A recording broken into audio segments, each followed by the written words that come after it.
ఏ చాయ్ చిటికెడు తాగరాబాయ్, ఏ చాయ్ చమకులే చీపురాబాయ్, చాయ్ కుషిలనే చూపురాబాయ్, ఏ చాయ్ గరీబుకే విందురాబాయ్ అంటూ మెగాస్టార్ చిరంజీవి తన మూవీలో చాయ్ గురించి చాలా గొప్పగా చెప్పారు. అయితే హైదరాబాద్లో వెళ్ళిన ఒక్కసారి నీలోఫర్ కేఫ్లో చాయ్ తాగలరా భాయ్ అంటున్నారు చాయ్ ప్రేమికులు. అంతలా చాయ్తో మాయ చేశారు ఆదిలాబాద్కు చెందిన బాబురావు. బికారిగా జీవితం ప్రారంభించి కేవలం తన ఛాయ్తోనే నేడు బిలియనర్గా అడుగులు వేస్తున్న నీలోఫర్ కేఫ్ యాజమాని బాబురావు గురించి తెలుసుకుందాం. ఆదిలాబాద్లో జన్మించిన బాబురావు 1975లో చేతిలో పైసా లేకుండా పొట్ట చేత పట్టుకుని టికెట్ లేకుండా హైదరాబాద్ రైలు ఎక్కేశాడు.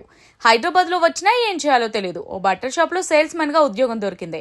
అది కూడా కొంతకాలమే నడిచింది. మళ్లీ రోడ్డుపై పడ్డారు. దీంతో కేఫ్ నీలోఫర్లో క్లీనర్గా చేరారు బాబురావు.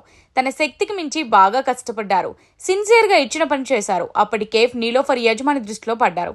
వెయిటర్గా ప్రమోట్ అయ్యాడు. ఆ తర్వాత టీ మాస్టర్ అయ్యాడు. సూపర్వైజర్ అయ్యారు. చివరికి కేఫ్ యజమానిగా మారాడు.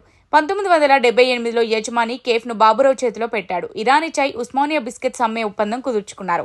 అలా అంచెలంచెలుగా బాబురావు యజమానిగా మారిపోయాడు. పెద్దగా చదువులేదు. కేవలం కష్టం అనుభవంతో నీలోఫర్ కేఫ్కు మహర్దశ పట్టించాడు బాబురావు. నీలోఫర్ చాయ్ దుకాణం ఎప్పుడు చూసినా కస్టమర్లతో రద్దీగా ఉంటుంది. జీఎస్టీ నెలకు 25 నుంచి 30 లక్షల రూపాయలు పే చేస్తున్నారంటే టర్నోవర్ ఎంత ఉంటుందో ఊహించుకోవచ్చు.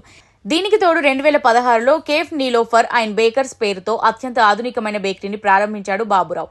అది కూడా విజయవంతమైంది. బంజారా హిల్స్ లో మరో బేకరీని స్టార్ట్ చేశారు.